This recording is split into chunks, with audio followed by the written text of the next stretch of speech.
Bonsoir.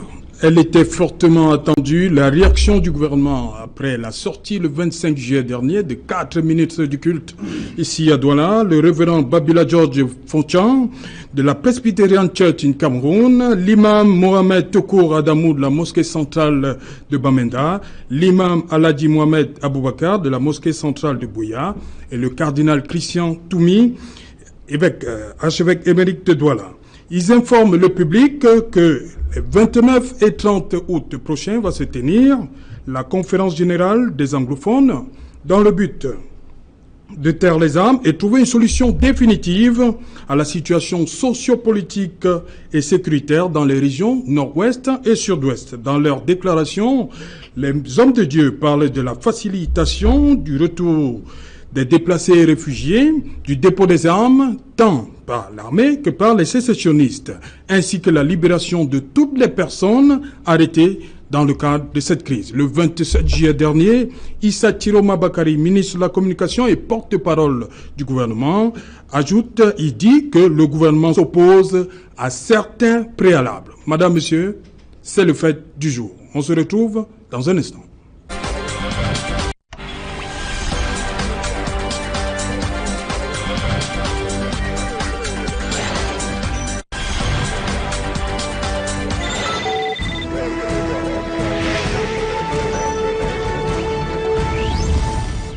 Conférence générale des anglophones, le gouvernement dit oui, mais pour en parler, je suis avec André Luther Meka. Bonsoir. Bonsoir.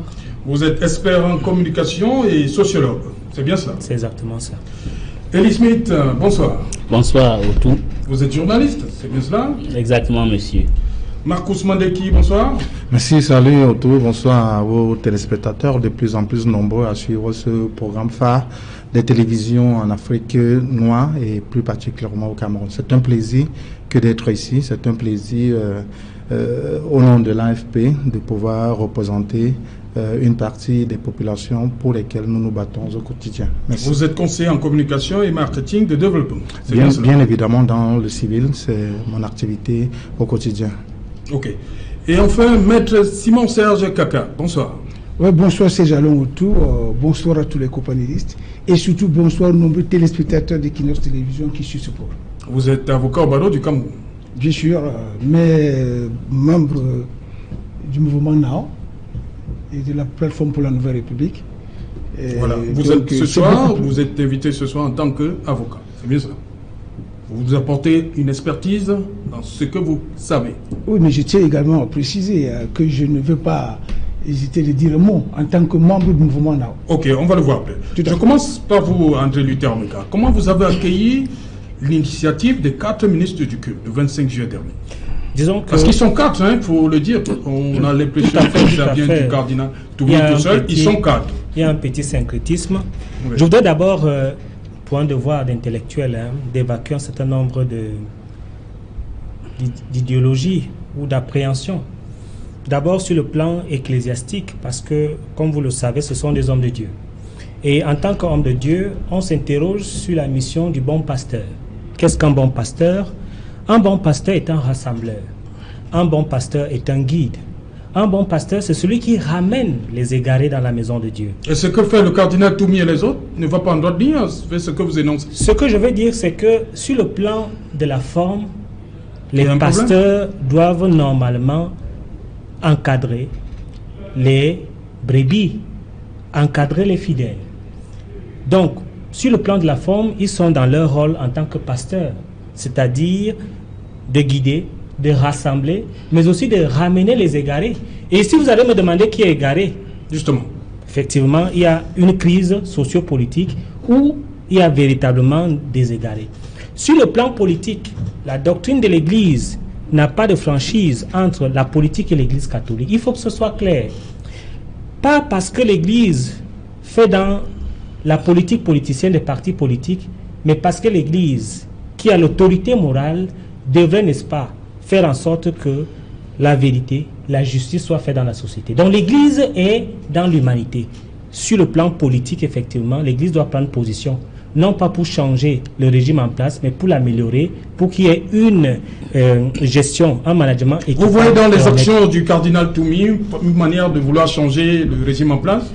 Ce que je veux dire, qu'est-ce que vous reprochez au cardinal Toumi? Ce que je veux dire, c'est que sur le plan de la forme, en tant que pasteur, il est dans son rôle.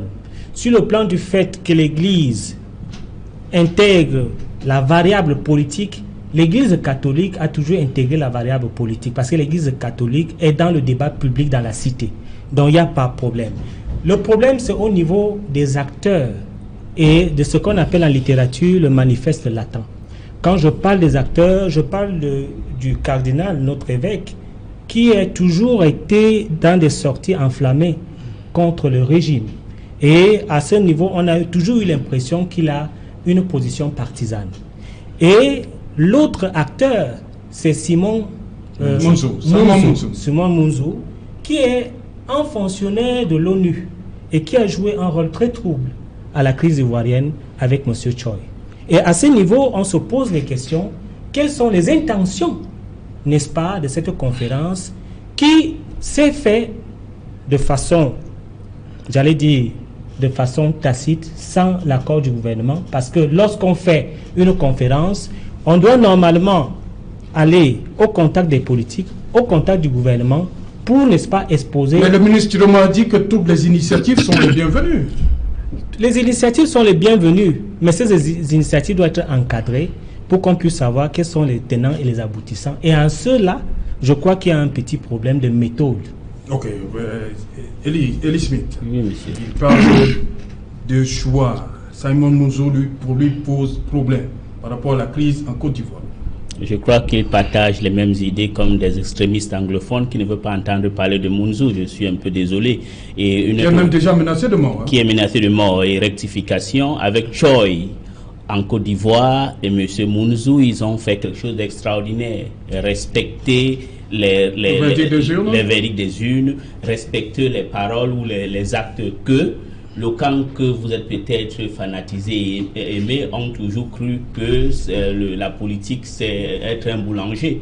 La politique, un homme d'État, ce n'est pas un homme qui marche dans la rue et croit que, vous savez, être un opposant et être un homme d'État, c'est deux choses différentes. Ce que votre candidat en Côte d'Ivoire n'a pas compris. Inscrivez-vous sur la liste électorale, ils n'ont pas fait. Oui. Revenir à ce qui nous concerne.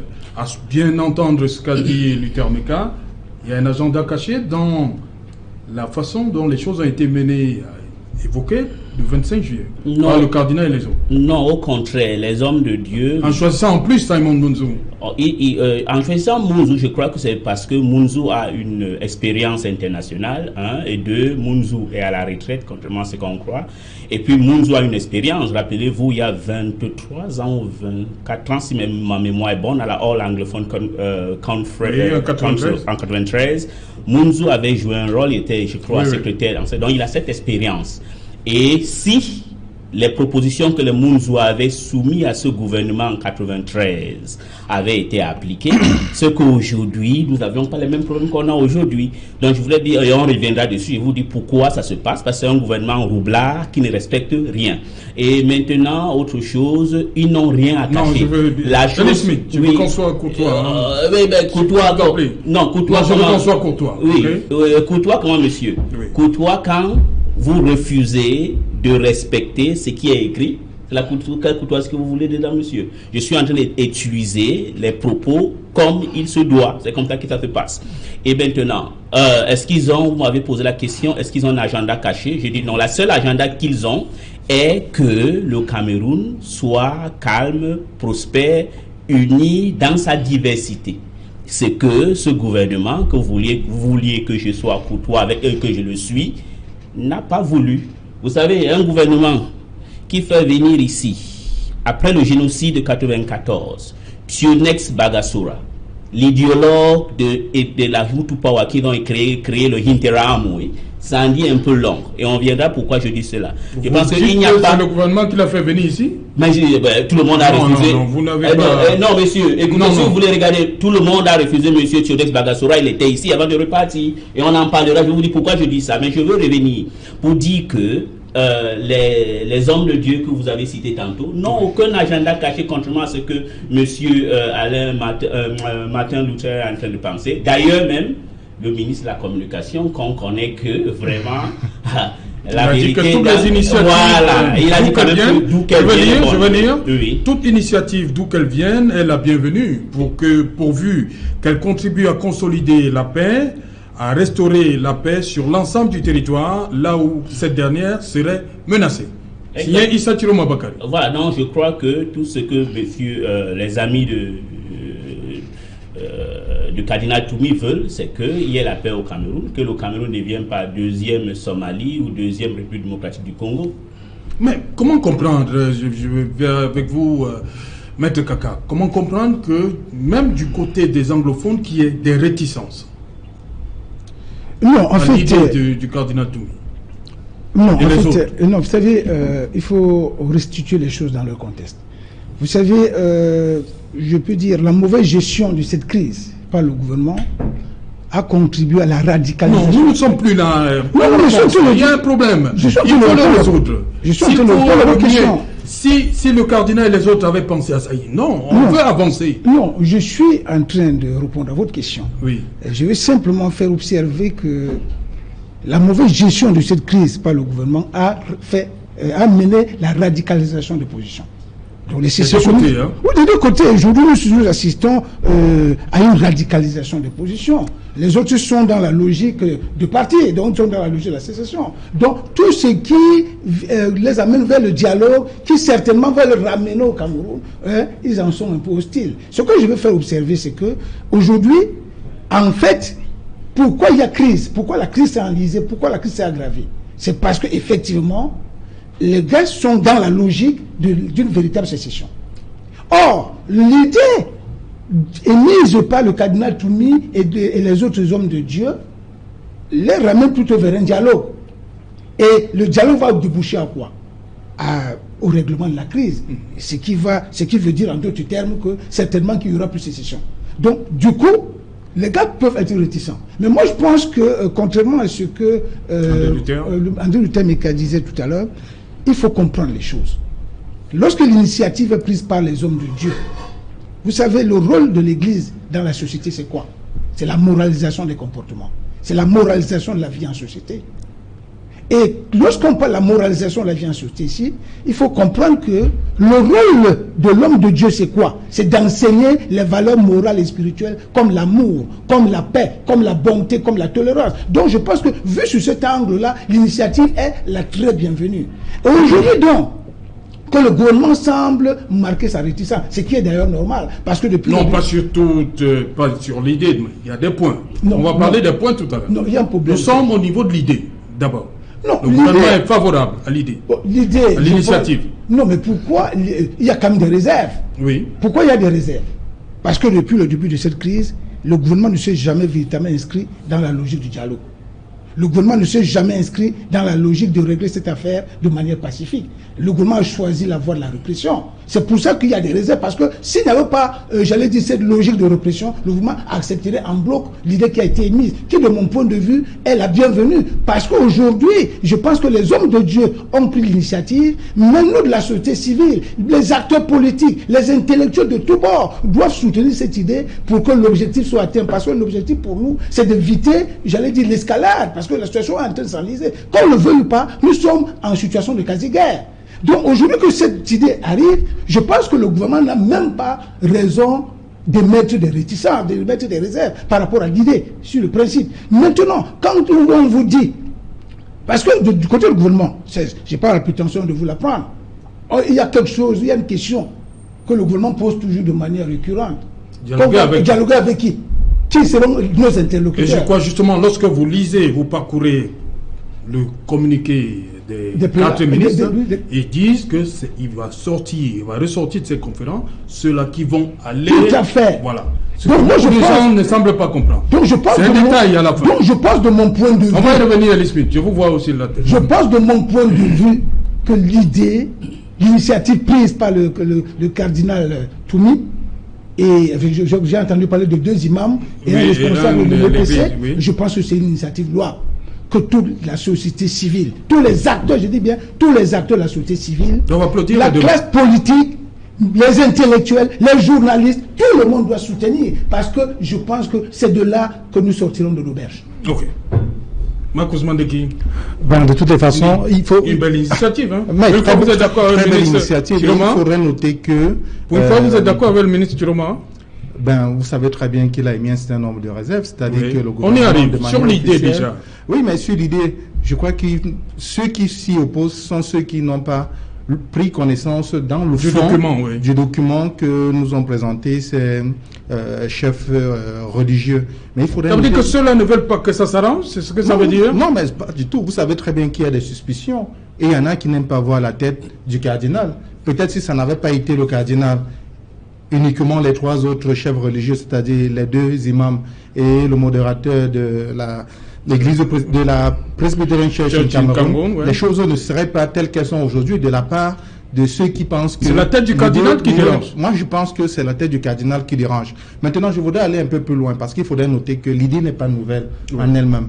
Les partis politiques, les associations de la société civile ont par le passé fait ces propositions-là, c'est-à-dire que l'armée du moins ceux qui ont pris les armes du côté des populations civiles puissent déposer les armes et afin que nous puissions aller vers un dialogue. Mais qui ne veut donc pas le dialogue? Je crois que si cette proposition avait été retenue, nous n'en serons pas là. Maintenant, il faudrait noter quand même qu'il existe de très bons rapports entre l'État du Cameroun depuis les années coloniales, parce qu'il faudrait noter quand même que ces représentants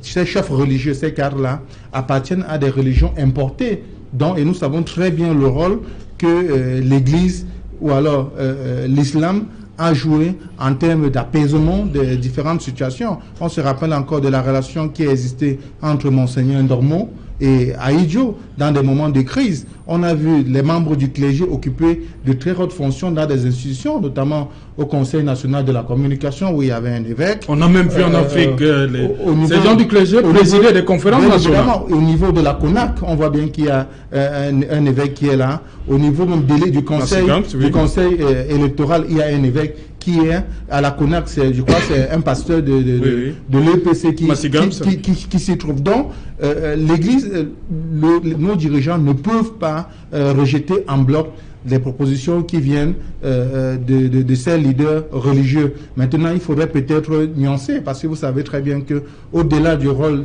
de régulation que possède l'État du Cameroun, nos dirigeants voudraient avoir la main mise au niveau organisationnel, ceux qui pourront participer, les thèmes qui seront développés, et puis ceux qui pourront être présentés comme interlocuteurs des anglophones vis-à-vis avec nos dirigeants. Okay. En matière de liberté, je crois que ce serait très important que nos dirigeants permettent que la liberté se fasse. C'est-à-dire que les anglophones réunis choisissent de manière indépendante, de manière consensuelle, ceux qui pourront aller à la table des discussions. Mais je crois que si nos dirigeants essaient d'imposer ceux des anglophones qui leur sont favorables, je crois que la négociation va être biaisée. Mais j'ai espoir à ce que les choses puissent très bien se faire.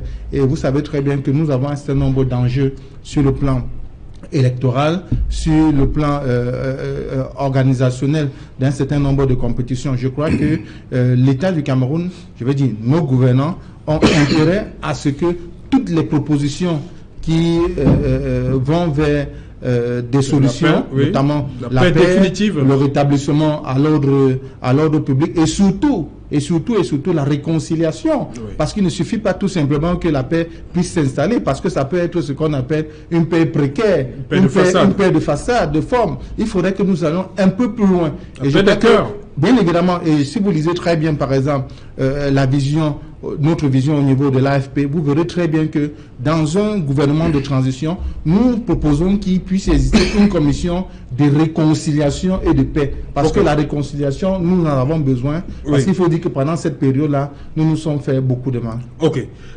André Luther Meka, parmi les profondeurs de l'idée du cardinal Toumi et des autres, beaucoup disent que les francophones ont été exclus.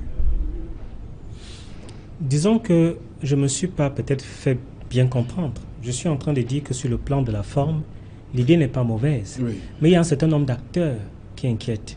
Et il y a la méthode qui a été adoptée par le clergé qui n'a pas été une méthode orthodoxe. Parce que lorsqu'on fait une idée ou on prend des résolutions, ces résolutions doivent être, n'est-ce pas, appliquées par le politique. Donc le politique doit savoir effectivement comment cela se déroule.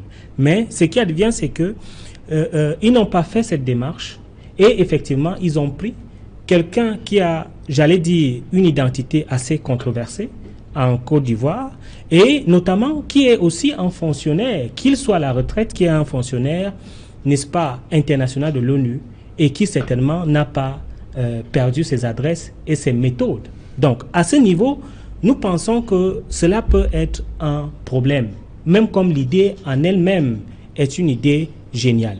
Maintenant, sur le plan, n'est-ce pas, des acteurs. Oui, des acteurs. Des acteurs. On parle de l'exclusion des anglophones, des francophones. Il y a l'exclusion des francophones.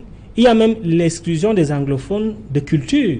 Parce qu'effectivement, on a dit que c'est ceux qui sont ressortissants du nord-ouest et du sud-ouest et ceux dont les ancêtres se sont installés depuis 1961. Oui. C'est-à-dire que tous ceux qui ont évolué... Donc vous auriez aimé voir tous les Camerounais de culture anglo-saxonne? Bien évidemment, tous les Camerounais de culture anglo-saxonne qui ont, n'est-ce pas, j'allais dire, qui ont eu l'horizon du vécu, qui ont eu une culture, une vie, ce qu'on appelle naturellement la parenté anthropologique, c'est-à-dire une histoire conçue dans cette région, participer à cette région. C'est tout à fait très, j'allais dire, il y a une sorte d'exclusivisme. Donc, ce que moi je pense, c'est que cette marginalisation pose problème. Et même dans l'acceptation, la légitimité de cela pose problème même dans le camp anglophone. Oui. Puisque ceux qui sont interpellés sont les belligérants, qui devraient, n'est-ce pas, élire leurs représentants, trouvent qu'ils sont en insécurité dans cette conférence à Buea et auraient voulu que cela se passe aux États-Unis. Moi, je me suis posé la question, pourquoi les États-Unis? Est-ce que ce n'est pas les États-Unis même qui ont même initié, n'est-ce pas, cette conférence? C'est des questions qu'on se pose. Donc, il y a véritablement beaucoup d'entourloupe dans cette affaire. Voilà, Elie Smith, les francophones, vous auriez aimé voir les francophones aussi assister à cette... pour qu'on ne pense pas à l'exclusion d'une partie du Cameroun? Non, si c'est les francophones, c'est tout ça. Et les anglophones? Non, écoutez, c'est un problème qu'on dit en anglais nativiste. Et c'est très clair dans ce qu'on a dit. Vous devez savoir qu'au Cameroun anglophone, c'est un pays d'accueil. Il y a beaucoup de gens qui sont là, oui, que leurs papas sont venus du Cameroun oriental. Si vous êtes là depuis avant 1961, donc vous êtes vraiment quelqu'un. Et c'est mentionné dans le communiqué. Dans le communiqué. Il faut savoir, pour un rappel d'histoire, le grand nationaliste anglophone s'appelait M. Djabéa. Il venait ici de Bonadibon. C'est lui qui a créé le premier parti là-bas. Et ceux qui étaient son secrétaire général, M. Henry Ngou, il venait de l'Ouest. Donc vous savez qu'il n'y a pas de discrimination en cela. Et autre chose, moi je voudrais que les francophones aussi apprennent à s'organiser chez eux. Pourquoi veut-il que ce que les anglophones font, c'est là où ils veulent venir s'émisser? Non, ils ne connaissent pas le problème des anglophones parce que si les francophones connaissaient les problèmes des anglophones, on devait voir la sympathie ici. Il y a ces groupuscules, les îlots de sympathisants, on a vu, mais en majorité s'en fout royalement. C'est un problème que, je voudrais qu'on soit clair, ce n'est pas tous les anglophones qui sont sécessionnistes. Justement. Ou ce n'est pas tous les anglophones qui sont indépendantistes. Voilà l'une des raisons que les hommes de Dieu veulent qu'il y ait une certaine plateforme, qu'on ait une certaine convergence de points de vue, que ce soit ceux qui sont séparatistes ou indépendantistes, ou ceux qui veulent le retour à la loi ou l'état fondamental du pays qui a été en 61 violé avec impunité par Amadou Ahidjo et puis M. Biya. Et il y a ceux aussi, quel qu'en soit le cas, qui croient que la décentralisation que le RDPC n'a pas pu appliquer pendant 23 ans, 22 ans, il y a ceux donc, pour ce faire, il faut avoir ce genre de... il faut que les gens se mettent. Et puis deuxièmement, quand j'ai dit que le gouvernement est roublard... Il y a déjà le maire de Buea, Patrick Ekema Issoungaï, qui n'est pas d'accord pour la tenue à Buea de cette... Voilà, c'est là conférence. Où... Exactement. Vous avez monsieur le maire de Buea. A même fait une déclaration hier qu'il disait que même si le chef de l'État Or, donc, il y a beaucoup de choses qui circulent là. On ne va pas. Non, c'est enregistré. Ce n'est pas inventé, monsieur. Et c'est là où je parlais du problème de théorie de monsieur Tionex Bagassora. Imagine que si quelqu'un d'autre faisait des allégations, vous devez savoir ce qui va se passer. Oui. Mais le maire de Boya, c'est quelqu'un que je respecte beaucoup. Mais je crois que, bon, tu sais, dans la politique, les gens se fanatisent et ils s'oublient. Mais je voudrais dire qu'on n'exclut pas les francophones. On veut que ça ne doit pas être édulcoré par des gens qui vont venir nous dire des choses qui n'existent pas. Parce que ce qui se passe, c'est que beaucoup de francophones, par ignorance de leur propre histoire et l'histoire du Cameroun, croient que les anglophones veulent peut-être faire la partition du pays. Non, je vais vous rappeler que les anglophones sont plus patriotes que les francophones. Non, ça parce que c'est un avis. Non, c'est un avis. Ils ont c'est un peu, je vous le dis. Non, vous pouvez refuser parce que vous êtes francophone. Non, c'est pas là le problème. Non. Je voudrais vous dire que je suis Camerounais. Eli Smith. Nous sommes des Camerounais. Ils ont eu l'opportunité et que vous n'avez jamais eu. Eux, les anglophones ont eu l'opportunité de choisir qu'ils veulent être camerounais. Vous n'avez pas eu ce genre d'opportunité. Deuxièmement, les anglophones ont toujours une culture démocratique que de ce côté, vous n'avez jamais eu. Donc, ce genre d'occasion, c'est que les gens puissent avoir un point de vue commun pour présenter un jour, pour que le gouvernement ne vienne pas dire demain que, ok, vous savez, il n'y a pas d'interlocuteur. Et deuxièmement, M. Mounzou. Ils ont justement eu, s'il faut qu'on parle d'histoire, ils ont justement eu ça parce que le Nigeria était déjà indépendant et le Cameroun français était déjà indépendant. Eux, au milieu, on leur demande, voulez-vous vous rattacher, devenir indépendant en vous rattachant au Cameroun français ou bien en vous rattachant au Cameroun, au Nigeria, déjà indépendant. Monsieur, je pense que si on vous demandait de le faire, vous n'allez pas. Non, ne dites pas que, non, il ne faut pas dire, vous n'allez pas dire que les francophones sont ceci, ils n'ont pas eu. Non, c'est la réalité historique. Je suis avec quelque chose par rapport à M. Mounzou. Maître Kaka, oui, on va revenir sur D'accord. Maître Kaka, on va revenir maintenant sur la forme. Vous avez dit, les ministres du culte ont dit faciliter le retour des déplacés, les réfugiés. C'est possible? Oui, parce qu'on parle d'une crise de confiance. Les populations ont peur, et à la fois et de l'armée et des sécessionnistes, il faut les appeler ainsi. En fait, je pense que... Est-ce que ces populations-là qui sont parties du Cameroun, qui sont parties des zones, des régions du nord-ouest, du sud-ouest, pour certaines régions littorales, par exemple, et ouest, peuvent facilement retrouver leur domicile? Serge Alain, lorsque vous décryptez les communiqués des hommes de Dieu, oui, il ressort clairement que c'est des gens qui s'inscrivent déjà dans la logique de l'apaisement. Et si nous nous inscrivons effectivement dans la logique de l'apaisement, le gouvernement se doit de tenir un discours de désescalade, un discours d'apaisement et prendre des mesures pour apaiser la situation. Et je pense que parmi les mesures qui peuvent venir apaiser les esprits, il y a ces mesures-là. Première mesure, faire rentrer les exilés. Ça, c'est fondamental. Il faut les mettre en confiance. Parce que si aujourd'hui, les hommes de Dieu en sont arrivés à penser qu'il faille organiser une conférence de cette nature, c'est pour essayer de préparer de manière plus représentative le dialogue national. Et seulement s'il y aura dialogue.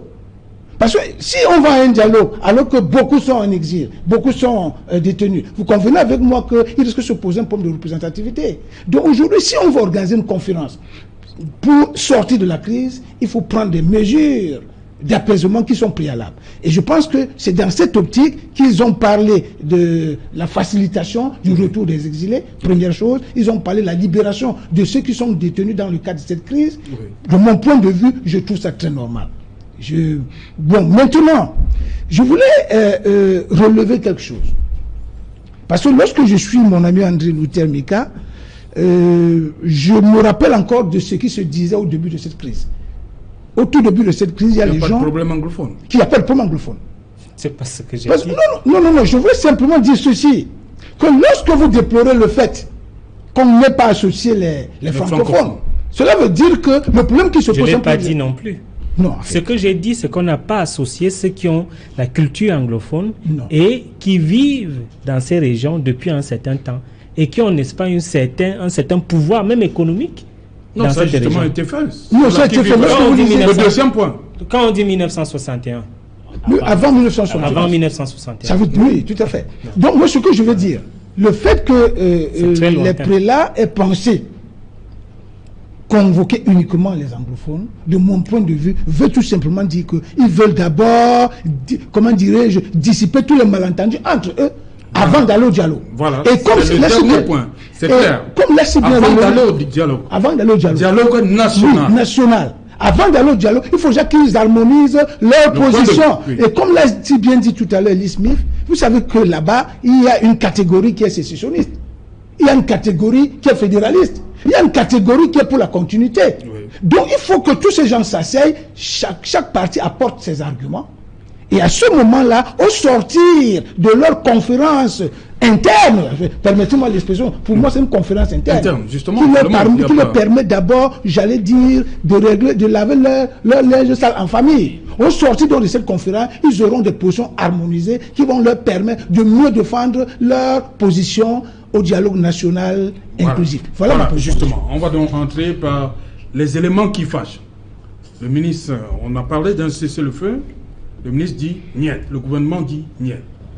Bien évidemment, pour pouvoir dialoguer, pour pouvoir discuter. Parce que le communiqué dit que les deux parties doivent bien évidemment, parce que dans les deux camps, il y a des extrémistes. Il y a des extrémistes du côté anglophone, il y a des extrémistes du côté des gouvernants, c'est-à-dire ceux qui pensent que c'est la position militaire armée qui est la bonne. Donc, ces leaders religieux pensent que des deux côtés, il faudrait qu'il y ait un apaisement, que les gens essayent un peu de faire ce qu'on appelle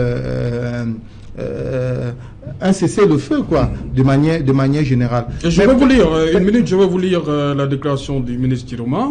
On ne peut pas demander à un État de droit comme le nôtre de libérer tous ceux qui ont tué, massacré et qui se trouvent aujourd'hui arrêtés, qui, quoi qu'il arrive, seront traduits devant les tribunaux pour répondre de l'œuvre.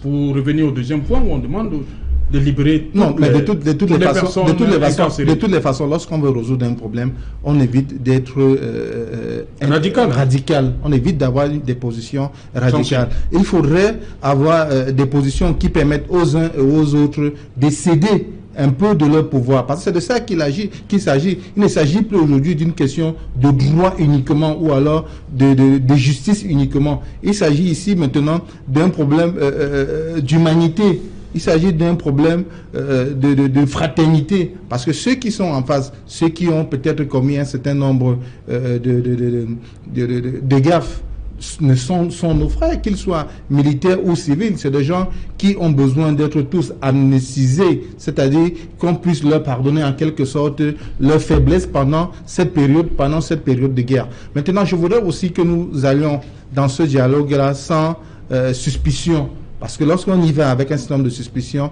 ça devient un peu très difficile. On ne peut pas aujourd'hui condamner, par exemple, Simon Mouzi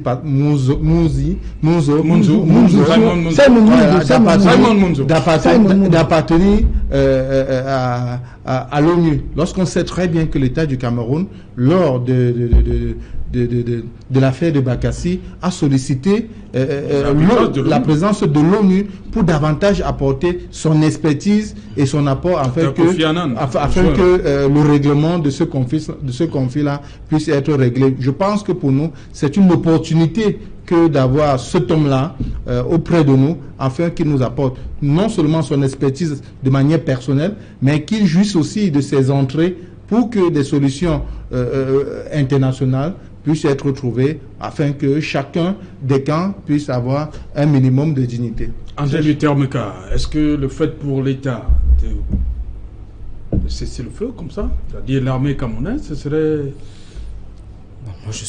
plier le genou?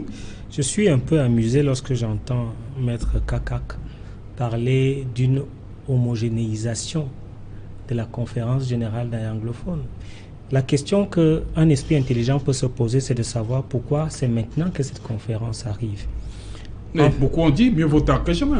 Oui, vous n'avez jamais souhaité que ça arrive? Non, au fait, vous savez, en politique, il y a l'opportunité des actes et un calendrier dans l'opportunité. Il s'agit notoirement des prébendes politiques qui sont en train de se préparer. Mais dites-nous, qu'est-ce que vous faites de tous ces morts tous les jours? Parce que l'initiative vient du cardinal Toumi. Vous aurez souhaité que qui je ne suis pas sûr l'initiateur. Je suis sur les... Parce que vous parlez de calendrier. Je suis sur les objectifs, n'est-ce pas, de cette conférence. Il s'agit là... Mais les objectifs sont clairs. Vous lisez... Il s'agit là, effectivement, d'un noyautage politique et d'un renouvellement politique de ceux qui doivent représenter la cause anglophone. Auprès de qui? Auprès de l'État camerounais. Puisque l'État a toujours demandé de dialoguer avec qui? Voilà. On est donc en train de vouloir mettre sur pied... Auprès de l'État camerounais. Pour faire quoi? Pour discuter du pétrole de la zone anglophone, ou pour le renouvellement des élites, ou pour la gestion commune entre les deux États. C'est des questions extrêmement profondes que je suis en train de poser. Mais ce que je suis en train de dire, c'est que j'entends des choses ici où on dit que il y a du fanatisme. Il y a une partie du Cameroun qui veut se désolidariser du territoire camerounais et qui dit qu'il n'est plus camerounais. Ce territoire, ils l'ont appelé l'Ambazonie. Et ils veulent fracturer le Cameroun. Et l'armée... Ce n'est pas tous les anglophones. Oui, mais il y a des armes qui crépitent. Vous avez parlé de mort. L'armée républicaine veut restaurer l'ordre pour que le Cameroun soit un et indivisible. Maintenant, s'il y a un cessez-le-feu, ce n'est que bienvenu, cessez-le-feu. Mais il ne faut pas demander à l'État d'aller en genoux. Et c'est pour ça que j'apprécie les hommes de Dieu. Parce qu'eux-mêmes, ils savent que lorsqu'un problème doit se résoudre devant Dieu, qu'est-ce qu'il faut? Il faut d'abord la repentance, la confession et la repentance. Est-ce que les Ambazoniens se sont repentis? Ils ne se sont pas repentis. Est-ce qu'ils ont demandé pardon? Ils n'ont pas demandé pardon. Et comment voulez-vous qu'il y ait un cessez-le-feu sans que ceux qui disent qu'ils ne sont plus Camerounais ne demandent pas pardon avec tous les morts qu'il y a eu? Je crois qu'il y a des sérieux problèmes qu'il faudrait véritablement régler avant qu'il y ait le cessez-le-feu. Maintenant, le ministre Tchourouma, il est légaliste. Il est légaliste. Un ministre de la République ne va pas venir dans une télé dire ils seront libérés d'un revers de la main. Je crois qu'il y a quand même eu des exactions. Il y a eu, n'est-ce pas, des incendies. On a posé des gaffes sur les biens et des personnes. Les gens sont morts. Automatiquement, effectivement, ils doivent répondre. Des deux côtés, hein? Oui, ils doivent répondre devant la justice.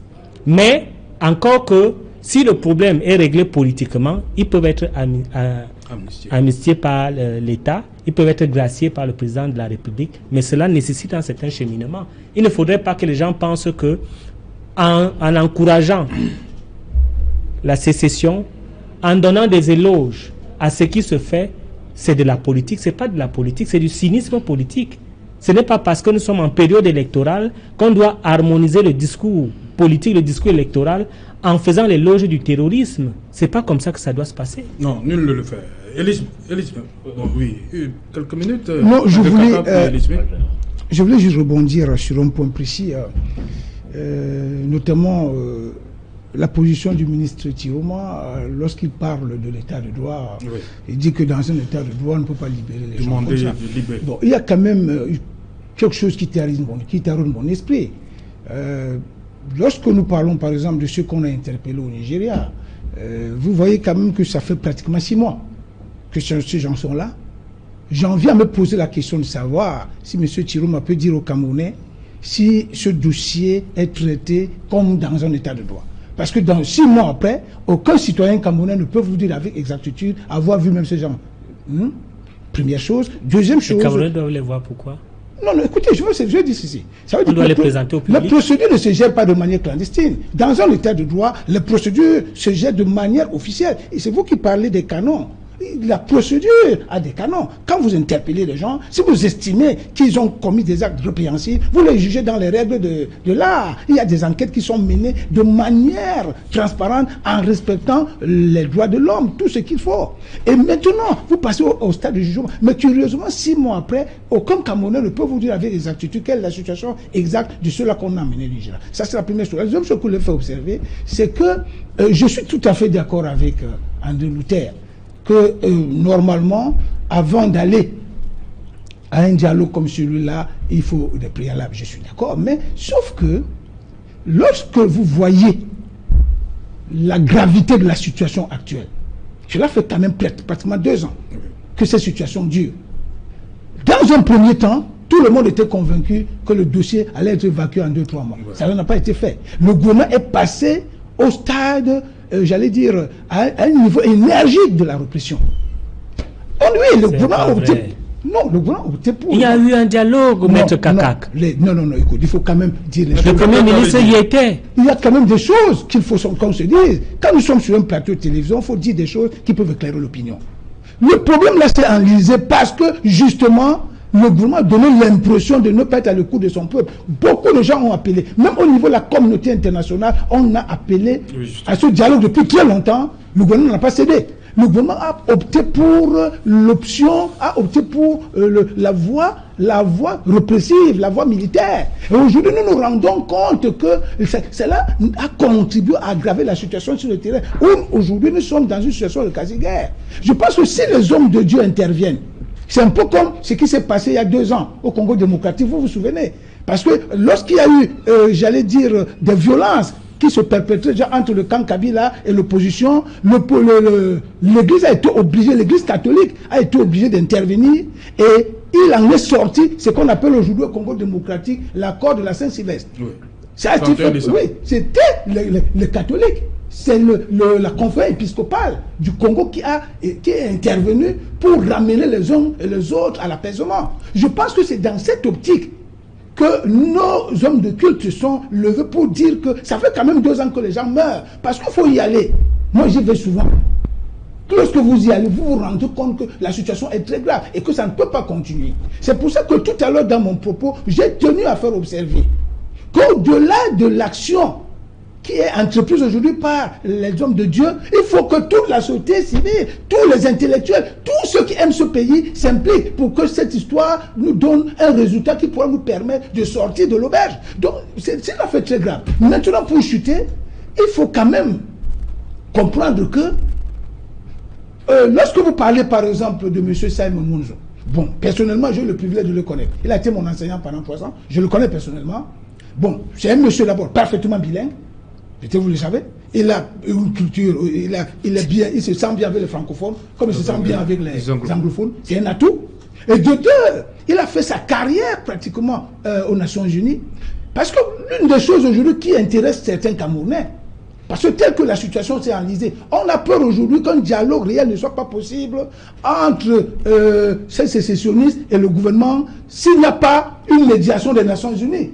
Je pense que la présence de Munzo dans cette affaire peut aussi aider la communauté internationale, notamment l'ONU et l'Union africaine, j'allais dire, à y jouer un rôle, même comme médiateur. Parce qu'aujourd'hui, je pense que ce dialogue ne peut donner le résultat escompté que s'il y a une médiation internationale pour essayer d'assurer une certaine neutralité et, j'allais dire, une situation de non-violence. C'est par là que je chute. Voilà, médiation internationale, mais on peut aussi penser à une espèce de commission vérité et réconciliation, comme en Afrique du Sud, dans 1995, où les bourreaux venaient demander pardon à leurs victimes.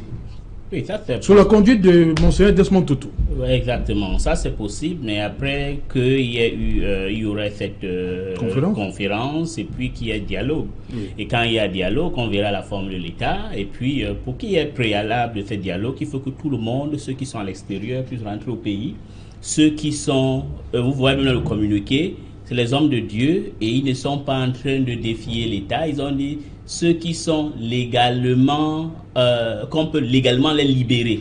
Ça veut dire qu'ils ne sont pas, ils ne sont pas en train d'imposer. Oui. Donc moi je pense qu'il ne faut pas que les gens aient peur. Moi je vais vous dire quelque chose, dans la communauté anglophone, tout le monde ne veut pas la sécession. Il y a ceux qui veulent, mais il y a ceux qui ne veulent pas. Donc justement, voilà pourquoi il faut que les gens s'asseyent pour discuter, pour trouver un accord. Et autre chose, il faudra que le gouvernement aussi, les faucons du gouvernement, ceux qui ont cru qu'en ayant des contrats d'achat d'armes, ils vont faire une petite guerre. Parce que guerre aussi, je vous monsieur autour, vous êtes quelqu'un de honnête, essayez d'aller voir monsieur Fontaine Neba à Boya. Demandez-le. Si ce gouvernement était sérieux, on ne devait pas arrêter les Fontaine Neba ou les Agbobala à l'époque, on devait la résoudre. Parce que je vais vous dire quelque chose qui est honnête, et que derrière tous les revendications... Mais ils sont plus en prison, on les a libérés, non? On les a libérés, mais est-ce qu'ils ils ont été libérés? Vous savez que beaucoup d'eau est passée sous le pont, donc ils ne maîtrisent plus la situation. Donc le problème, que derrière toute revendication professionnelle que les anglophones y donnent, cache le fait que la Constitution de 61 n'a pas été respectée un point, un trait. Voilà pourquoi M. Aya avait dit une fois Paul Abiné, quoi, sur votre plateau ou sur STV, que il est important qu'on ait un deuxième Fumban, parce qu'il y a beaucoup d'anomalies qu'on a eu dans ce pays qu'on doit régler. Et demander ça n'est pas synonyme à vouloir diviser ce pays. Donc moi je ne vois pas pourquoi il y a eu ce lever de bouclier contre le cardinal Toumi, ou il y a aussi des extrémistes chez les anglophones, ils doivent concéder, parce qu'il y a des gens qui ne veulent pas même entendre parler du nom de Munzu, même dans le camp anglophone, pas seulement chez monsieur Luther. Donc moi, nous croyons que il y aura une négociation préalable et que ça doit être purement dans les conditions qui a été mentionnées, les anglophones, donc ceux qui sont là avant 1960 et ceux qui sont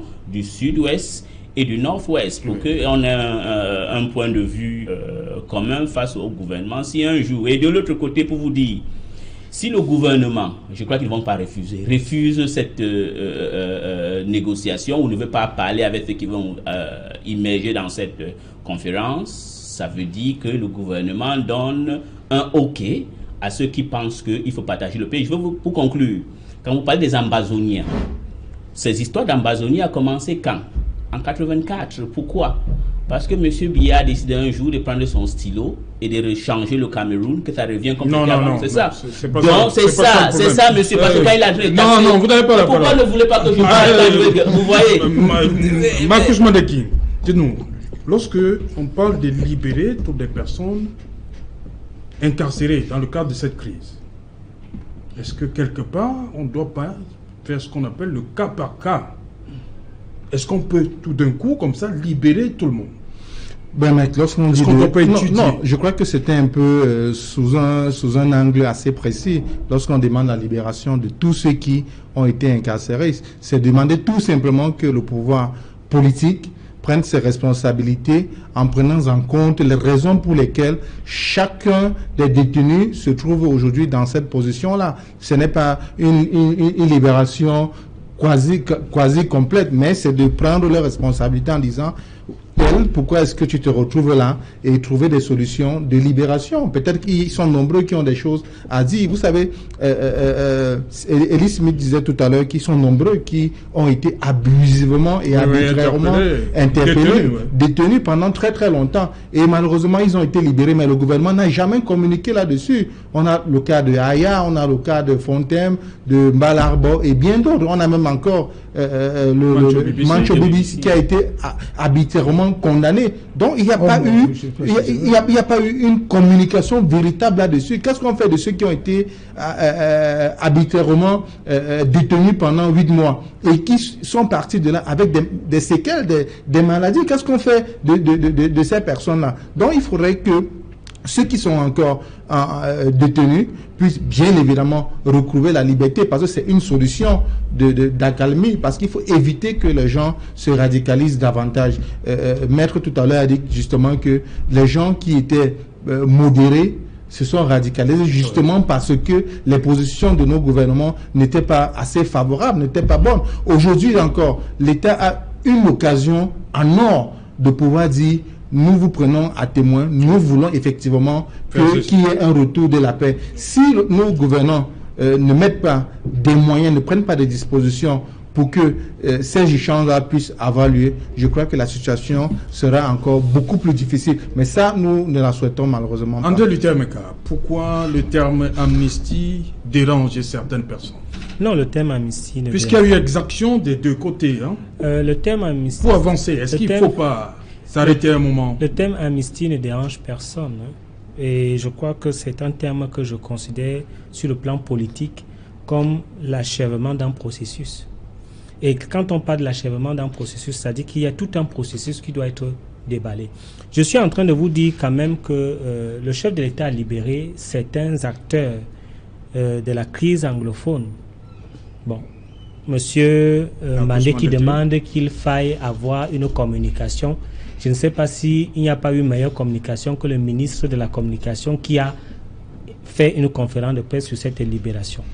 Je ne sais pas si les Ambazoniens ont pris acte de cette situation-là. Ils n'ont pas pris acte. Maintenant, on demande la libération des autres. Moi, je ne suis pas contre. Hein? Je ne suis pas contre la libération de qui que ce soit. Mais cette libération, il faut savoir qu'elle est politique et non juridique. Parce que sur le plan juridique, il y a effectivement une procédure. Je parle devant un avocat qui est notamment un garant de la loi.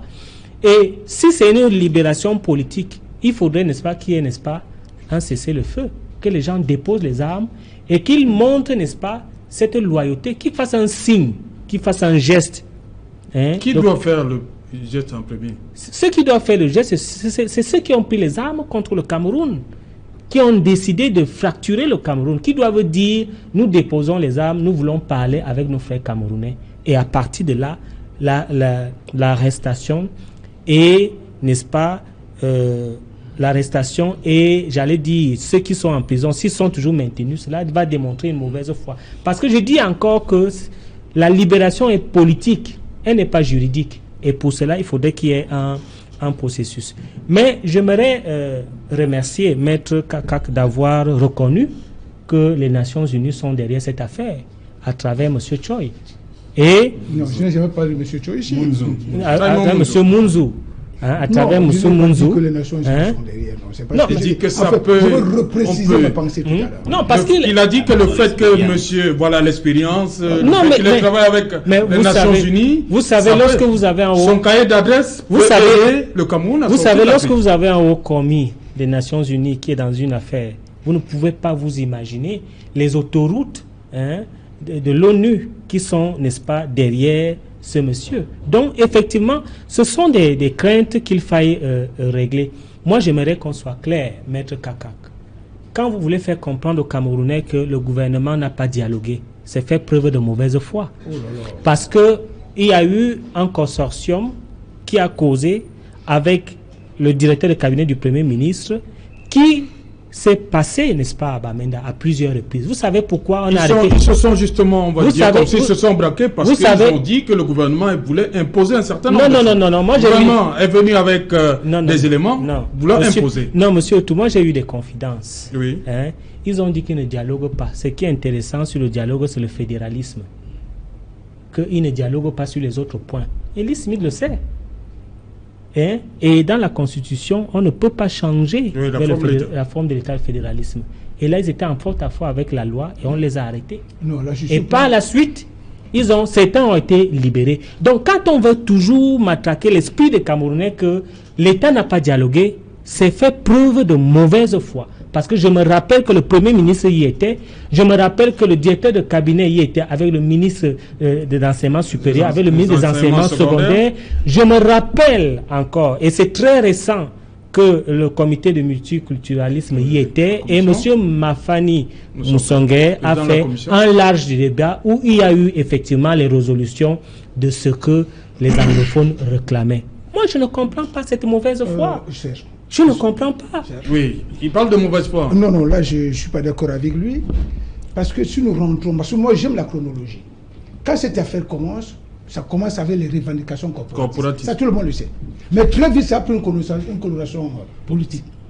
Et si ça a pris une coloration politique, la crise, là, se transformait déjà en crise de la forme d'État. Parce que quand vous parlez de sécessionnistes, les sécessionnistes, ça veut dire qu'ils posent un problème de la forme de l'État. À ce moment-là, ça devient une crise politique. Non, les sécessionnistes disent qu'ils divisent le Cameroun. Non, mais ils ne posent pas le problème de la forme de l'État. Non, mais écoute un peu. Il y a plusieurs branches. Il y a plusieurs branches. Oui. Mais sauf que, d'une manière générale, beaucoup d'experts appellent cette crise aujourd'hui la crise de la forme de l'État au Cameroun. Parce que là-dedans, il y a les fédéralistes aussi. Il y a des fédéralistes. Oui. Lorsqu'on parle de la conférence, là, sachez que dans cette conférence, toutes ces catégories seront représentées. Oui, c'est pour vous dire que c'est une crise de la forme de l'État. Et si nous sommes d'accord que c'est une crise de la forme d'État, cela veut dire que c'est une crise politique. Et lorsque la crise est politique, les solutions ne peuvent être que politiques. Vous ne pouvez pas appliquer des solutions strictement judiciaires ou juridico-judiciaires à une crise politique. Donc, lorsqu'on parle d'amnistie ici, c'est parce qu'on sait que c'est une crise politique. Et là où il y a problème, vous ne pouvez pas nous dire, André Luther, oui, rapidement, on va aller au journal. Vous ne pouvez pas nous dire que la question de la forme de l'État, c'est un sujet tabou. Je ne pas dire que c'est tabou. C'est inscrit sur la constitution du Cameroun. Le Cameroun est indivisible. Sauf que depuis 1961, On a parlé que de la forme de l'État. Mais si nous sommes partis de République unie du Cameroun à République du Cameroun, en 62, rien que par un décret du président de la République, ça veut dire que... On va revenir sur ce point. Ouais, merci, cher monsieur. Dans quelques instants, Cédric Noufelet, je vois ça faire de l'autre côté là. Cédric Noufelet, bonsoir. Bonsoir Serge Allan, bonsoir à vos invités. Voilà, et le journal de 20h aujourd'hui, qu'est-ce que la rédaction centrale Equinox Télévision a prévu pour ces millions de téléspectateurs? Ce soir, les listes de bureaux de vote seront passées au crible de la critique. Les palais présidentiels des casernes militaires ont été recensés pour abriter des bureaux de vote, une situation qui suscite la controverse. Vous suivrez dans le journal de 20h les inquiétudes du SDF quant au risque élevé de fraude électorale durant le scrutin présidentiel prévu le 7 octobre prochain. Nous évoquerons également l'inquiétude des candidats au baccalauréat série D dans certains lycées en Ngaoundéré. Jusqu'à ce jour, ils n'ont pas eu le résultat, du moins certains dont les noms commencent par la lettre A jusqu'à la lettre N. Les résultats n'ont jamais été rendus publics concernant cette catégorie de candidats.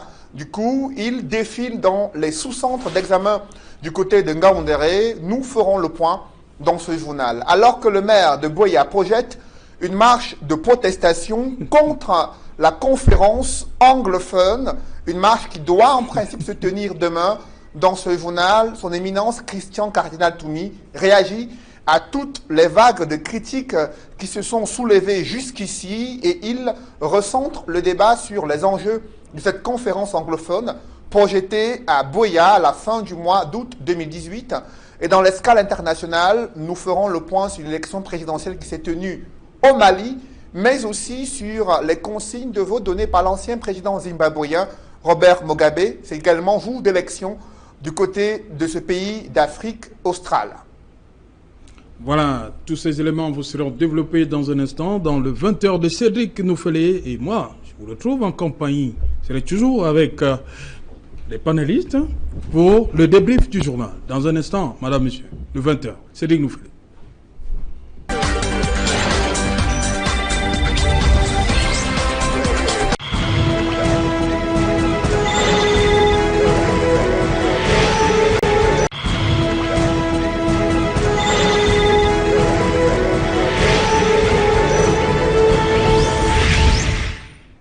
Voilà, retour sur le plateau Equinox Soir, toujours en compagnie de nos invités. Je vais commencer avec vous, une fois de plus, André Luther-Meka. Lorsqu'un enfant, dans quel état d'esprit peut se trouver un enfant qui, du fait de, on va le dire comme ça, de ceux qui organisent les examens, ne trouve pas son nom? Oui, disons que c'est un état global d'angoisse. D'abord l'angoisse pour les parents qui ne savent pas si l'enfant a réussi, s'il n'a pas réussi, s'il y aura des résultats. L'angoisse également, n'est-ce pas, de l'enfant qui ne sait à quel sens se vouer lorsque d'autres sont certainement en train de jubiler et que d'autres, n'est-ce pas, connaissent leur sort. C'est malheureusement le décalage que nous avons dans des systèmes qui ne sont pas très bien harmonisés. Je crois que dès lors que l'information est rendue publique, le ministère des enseignements secondaires devrait normalement dans les prochains délais publier les résultats parce que c'est pas une situation très gaie L'office du bac. Oui, l'office du bac notamment, c'est pas une situation très gaie pour les parents et pour les enfants notamment, et je peux le dire, cela dévoile malheureusement les couacs du système. Et c'est vrai que cela peut arriver, mais il faudrait que ce soit de plus en plus jugulé et maîtrisé, parce que ça fait pas bon. Elisabeth, jusqu'à aujourd'hui, les enfants sont là, personne pour leur dire quoi que ce soit. L'office du bac surtout ne dit rien. Bon, le fils ne dit rien, je crois que c'est un problème de communication. Moi, je crois que l'erreur humaine, la machine il peut avoir un problème, mais ce n'est pas normal que les enfants vont avoir les résultats des autres et puis les autres n'en ont pas. Donc, ils doivent remédier à ce problème. Ok. Quant à vous, Marcus Mandeki, si vous étiez parent. Il n'y a pas que justement, j'en venais pour dire qu'il n'y a pas que les enfants qui sont là. Bien sûr, il y a des parents qui ont des projets pour leurs enfants là. Il y en a peut-être qui ne vont plus continuer leurs études dans la ville de Ngaoundéré. Certains ont peut-être présenté sous réserve des concours, les prescriptions ont commencé et tout ça. Donc, c'est une situation très embarrassante pour les élèves et aussi pour les parents. Bien évidemment aussi, les encadreurs ne sont pas en reste parce que eux aussi voudraient savoir s'ils ont pu être à la hauteur en permettant que leurs enfants puissent avoir des résultats assez positifs. Comme Ellie Smith l'a si bien dit, c'est aussi un autre problème sur le plan de la communication, parce que dans cette situation-là, qui est une situation de crise en quelque sorte, il aurait fallu bien que l'office du bac prenne la parole pour davantage rassurer les apprenants et les parents du rétablissement de la situation dans un délai assez bref. Maître, qu'est-ce qu'on doit blâmer là? Non, en fait, j'ai le sentiment que mes prédécesseurs sur cette question ont été très gentils. Voilà pourquoi je vous demande qui est-ce qu'on doit blâmer alors? Parce qu'en fait, cela fait partie des caractéristiques essentielles du système de gouvernance mis en place au Cameroun depuis plus de 35 ans. La centralisation à outrance. L'ultra-centralisation, parce que c'est de ça qu'il est question. Parce que l'office du bac fonctionne de manière ultra-centralisée. Le résultat part de Yaoundé pour aller au nord. C'est une incongruité qui est inadmissible. Parce que logiquement, l'office du bac devait avoir le démembrement presque dans chaque département. Cela fait que les résultats sont gérés de manière décentralisée. Parce qu'en fait, c'est ça le vrai problème. Ce n'est pas la première fois. Dernièrement, je suivais encore l'un de... Non, là, c'était un problème parce que le système maintenant, c'est que vous envoyez votre numéro matricule à l'office du bac. On vous dit... L'office du bac où? On vous dit si vous êtes...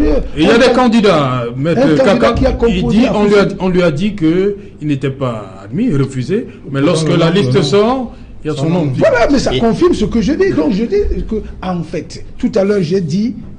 mais Ellie Smith a parlé des erreurs, que l'erreur est humaine. Non, là, c'est pas une erreur. Vous savez... Mais c'est l'homme qui est derrière. Non, c'est la malgouvernance généralisée qui gangrène notre pays. C'est ça le vrai problème. Vous la voyez partout, la malgouvernance? Mais bien sûr, la malgouvernance est généralisée dans notre pays. Et c'est ça la cause de tout ce que nous endurons. Même dans le barreau, il y a aussi la malgouvernance. Mais la malgouvernance est partout. Okay. Le barreau ne fait pas partie d'une institution qui existe dans un système. Ok, on continue donc. Oui. Donc je voulais dire pour chuter que tout à l'heure je parlais de la crise anglophone quand je disais que c'est une crise de la forme d'État. Parce que justement, c'est une crise de la forme de l'État parce que l'État est ultra centralisé. Si l'État n'avait pas été ultra centralisé, beaucoup de choses auraient été faites au niveau des régions. Et je suis convaincu qu'on aurait évité cette crise. C'est pour dire que tant qu'on continue à fonctionner dans ce système ultra centralisé, on ne sortira jamais de l'auberge. Ok. Marcos Mandeki, présidentielle 2018, les bureaux de vote à problème. Article 96. Bien évidemment, c'est une... Le bureau doit se retrouver un endroit ouvert au public. Bien évidemment, parce que vous savez très bien que chacun doit pouvoir aller voter. Et lors du dépouillement, même ceux qui n'ont pas participé au vote ont le droit d'y assister, c'est-à-dire de filmer les résultats, de voir comment est-ce que le dépouillement se fait. Et comme on l'a dit dans le reportage, vous voyez très bien que dans les casernes, au palais de l'unité, il faut avoir un certain nombre d'autorisations, des autorisations spéciales pour pouvoir y accéder. Donc, ce sont des violations aux droits tels que énumérés par le code électoral. Je crois qu'il faudrait que très rapidement que la direction générale de l'ECAM prenne ses responsabilités en permettant que le toilettage de ces centres de vote et de ces bureaux de vote puisse se faire dans toute légalité. Ellie Smith, c'est une erreur aussi? Oui, vous savez, moi, je ne suis pas pour qu'on organise les élections, donc je ne voudrais pas faire de commentaires dessus. Ok. André Luther Meka, c'est une erreur qui s'est glissée comme ça de manière... Non, moi je ne comprends même pas. Il n'y a pas de débat? Non.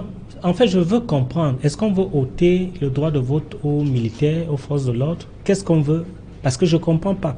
Du moins, ce que moi je comprends. Non, il faut se conformer à la loi. Oui, la loi, c'est que les bureaux de vote doivent être... Les endroits ouverts au public. Alors, au grand public. Oui, bon, il aurait donc fallu que ces bureaux soient ouverts au grand public et non de ôter le droit de vote aux militaires. En fait, je veux dire qu'il y a un peu l'inversement, n'est-ce pas, de la revendication. Parce que les milieux des forces de l'ordre ne sont pas des milieux clos.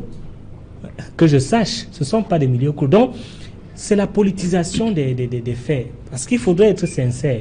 Si vous voulez qu'il y ait des scrutateurs qu'il y ait des observateurs. Dites qu'il faudrait qu'il y ait des observateurs, mais ne dites pas qu'on doit ôter le droit de vote aux militaires. Mais c'est ce que vous êtes en train de dire. Non, c'est pas ça. Mais c'est ça. Non, c'est pas ça. Les militaires peuvent partir de leur poste de fonction. Mais dites donc qu'il faudrait qu'ils soient dans un centre, dans un bureau de vote à proximité.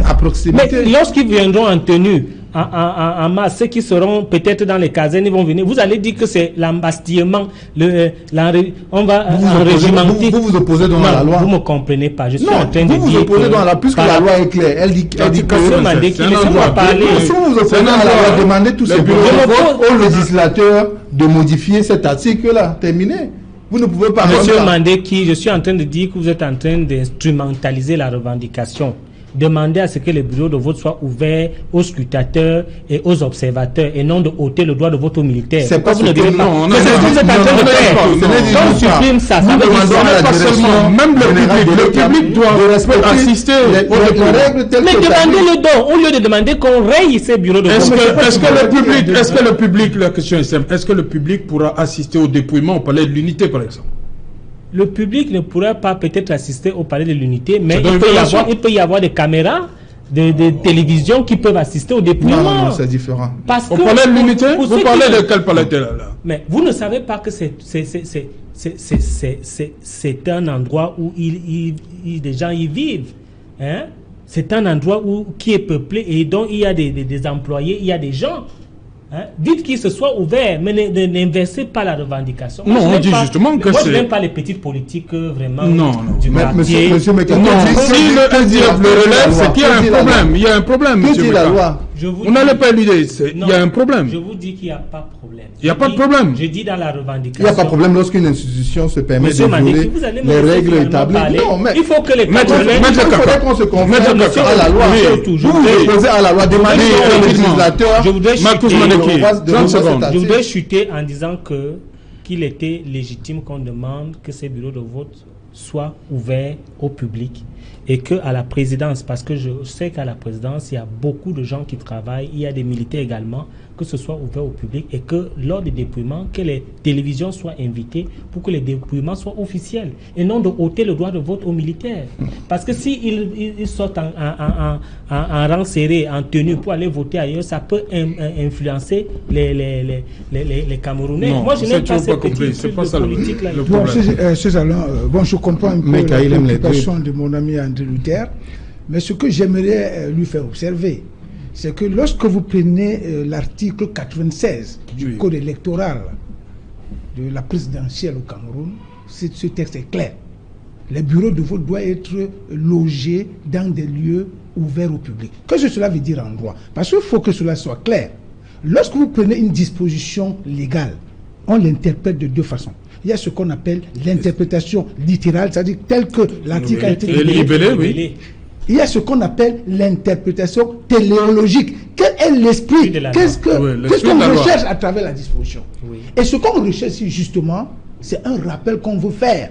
Que ce qu'on appelle le vote, c'est un devoir civique qui ne doit avoir aucune coloration.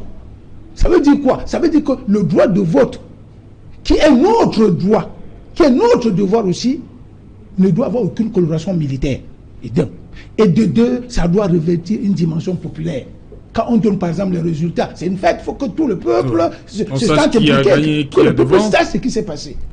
Quand vous prenez maintenant sur vous d'aller loger les bureaux de vote dans le palais présidentiel, est-ce que le peuple peut entrer au palais présidentiel pour aller voir les résultats? Je dis non. Le peuple n'a pas de représentants. Oh, ok, non, ce n'est pas ça. Non. Au moment, moi je ne sais pas, moi je suis un acteur politique de terrain. Quand on donne les résultats, c'est... Et moi je ne suis pas un acteur politique de terrain. Tout le monde vient, le public vient, les gens viennent du quartier pour voir qui a gagné. Et avant même que la radio n'ait donné l'information, l'information est partie.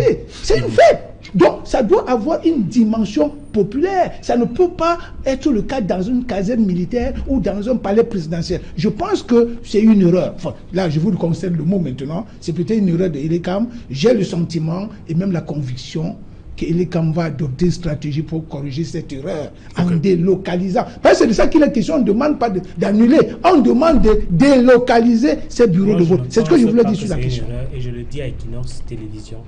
Parce que je pense que s'il faudrait que les militaires votent, que ce soit ouvert au public. Et cela peut se faire en temps réel. Je le dis et je l'assume, monsieur. Ok. Bon, on va revenir sur l'initiative du cardinal Toumi. Quelles sont les chances pour vous? Quel est le lieu? On voit déjà que le gouvernement pose les préalables. Façon de dire que le gouvernement ne va pas céder.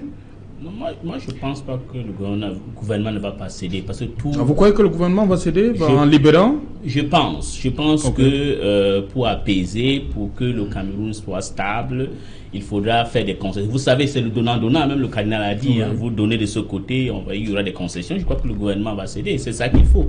Ce que nous voulons tous, c'est la stabilité, l'unité, le progrès du Cameroun et non le contraire. Ok. Vous pensez, vous aussi, maître, que le gouvernement va lâcher? Non, je pense que le gouvernement... En libérant Mancho et les autres, avant le 30?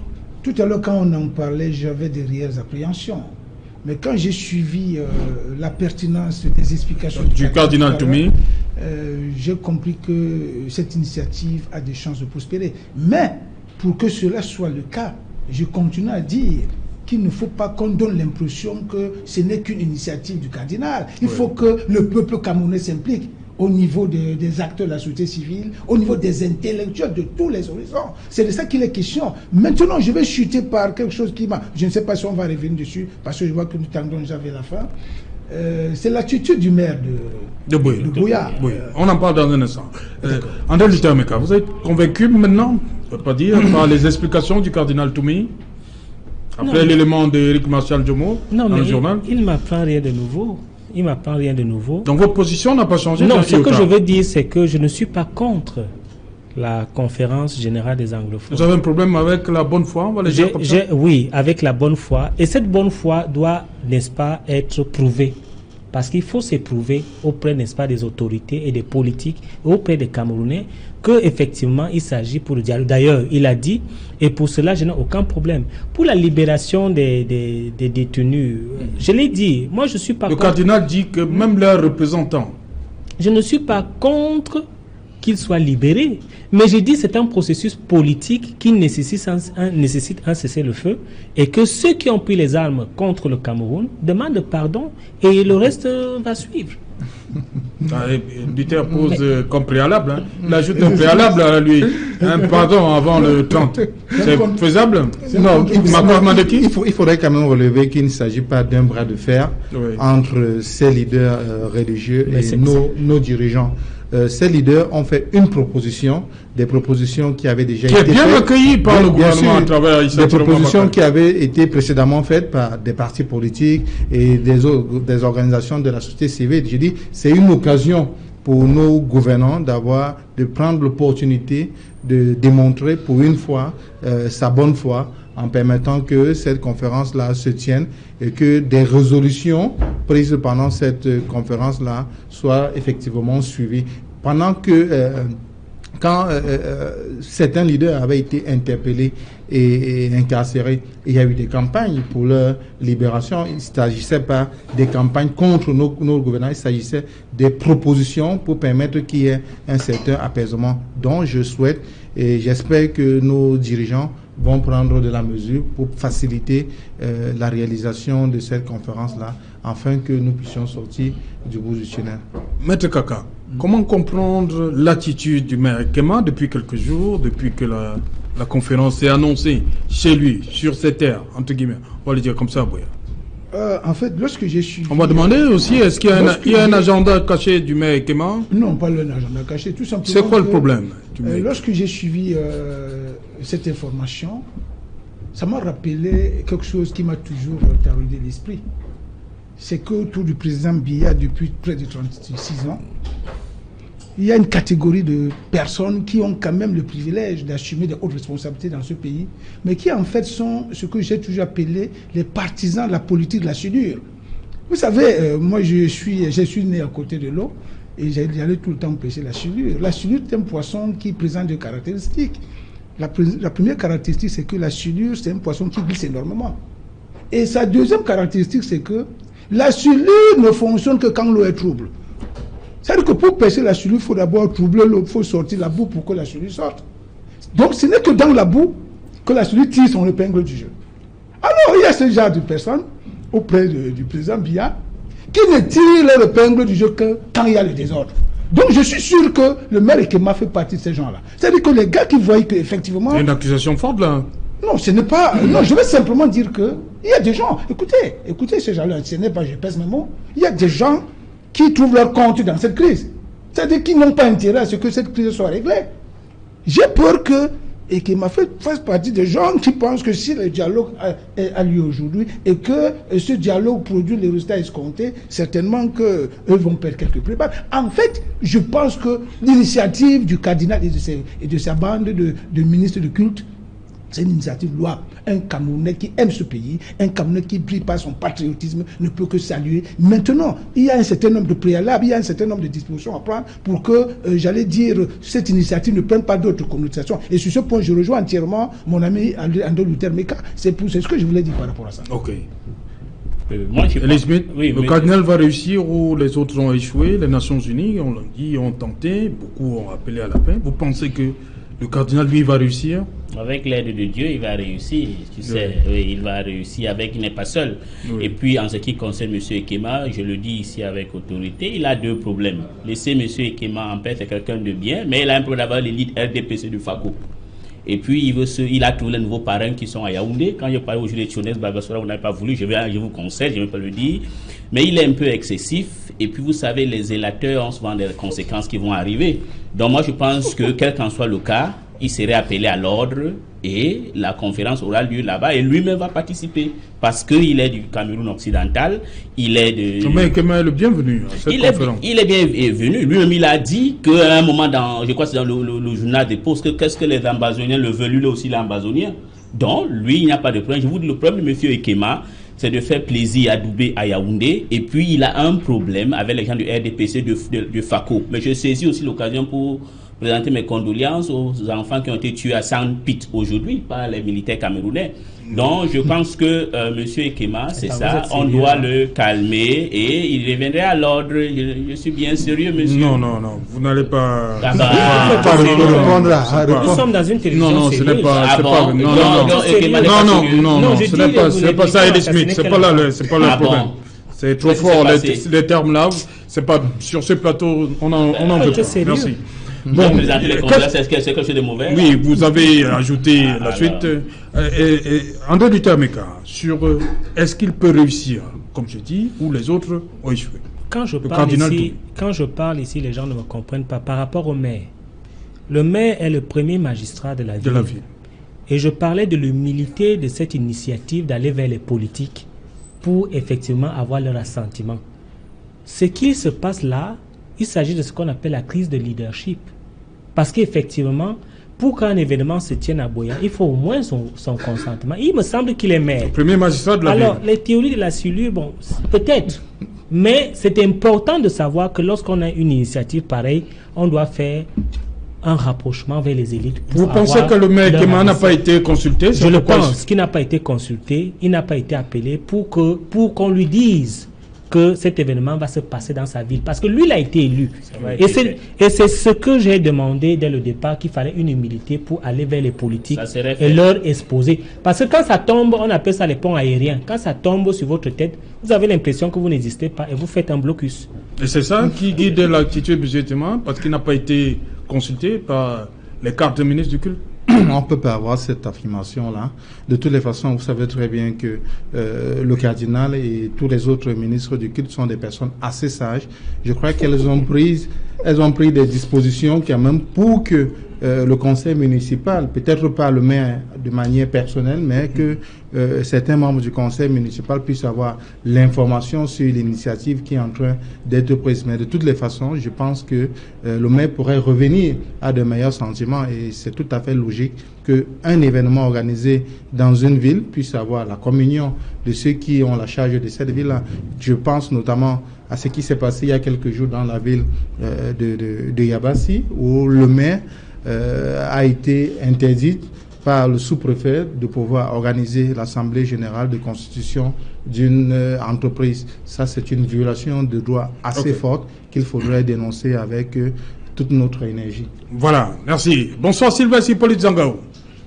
Bonsoir Sanjala. Bonsoir à nos chers téléspectateurs, bonsoir à vos invités en plateau. Et vous me donnez la parole parce que juste derrière, c'est 100% foot, l'édition de ce lundi 30 juillet 2018. C'est une édition qui s'annonce très intéressante parce qu'au cours de cette édition de 100% foot, nous allons faire le bilan du championnat Elite One qui s'est achevé donc hier. 612 matchs au total auront été disputés pour 575 buts marqués. Coton Sport de Garoua termine champion. UMS de Loum, deuxième, et Bamboutos de Bouddha, troisième. Ces trois clubs vont disputer les coupes africaines la saison prochaine. Par contre, Unisport du Onkam, les Groual de la Menoya Foot vont faire valoir leur droit en deuxième division. C'est aussi ça la réalité sentencieuse de ce championnat. Nous parlerons également du championnat Elite 2 avec la surprise, peut-être pas, de Pilomidi de Bamenda qui revient donc au sein de la première division camerounaise. Le club de Pascal Aboundé a dû surmonter d'énormes difficultés. Vous savez, dans la région nord-ouest, ce n'est pas toujours facile depuis plusieurs mois maintenant, mais tant bien que mal, ce club a pu se hisser au sommet de ce championnat. Puis le Petit de Bamenda est exempt de la 30e et dernière journée qui se dispute demain